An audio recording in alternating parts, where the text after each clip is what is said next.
Sa subject ng economics, naririnig natin yung concept ng opportunity cost. Pero ano nga ba yung tinatawag na opportunity cost? Bago ko sagutin yan, my name is Mars Trinidad. Tara, aral tayo. Mahirap naman talaga maintindihan yung concept ng opportunity cost kasi madalas yung nasa isip natin pag sinabing opportunity cost ay yung halaga ng pera na nawawala sa atin. Sa madaling paliwanag, pag sinabing opportunity cost, ito yung value na nawala sa atin kasi meron tayong ibang pinili. Yung halaga ng bagay na hindi natin pinili, yun yung opportunity cost. For example, isa kang negosyante at meron kang bake shop.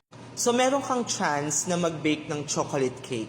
At yung chocolate cake na yon ay best seller sa cake shop mo. At dahil nga best seller yon, maraming bibili and for sure, kikita ka ng malaki. Sa madaling salita, guaranteed yung malaking sales mo from the chocolate cake. On the other hand, meron ka rin naman chance na gumawa ng bagong flavor. For example, gagawa ka ng mango strawberry cake. Pag nag-introduce ka ng bagong flavor, magkakaroon ka ng panibagong market or mag-expand yung market mo. At syempre, mas dadami yung customers mo. So bilang isang negosyante, anong pipiliin mo? Kapag pinili mong gumawa ng chocolate cake, mawawala yung chance mo na makagawa ng panibagong flavor at mag-expand yung market mo.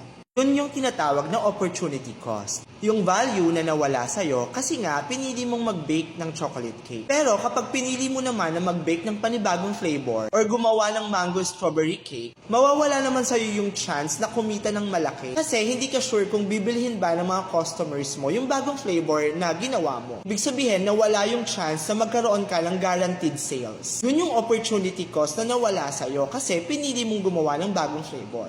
At yun na nga, kung nakatulong sa yung video na to, please like my video and follow nyo na rin ako. God bless everyone!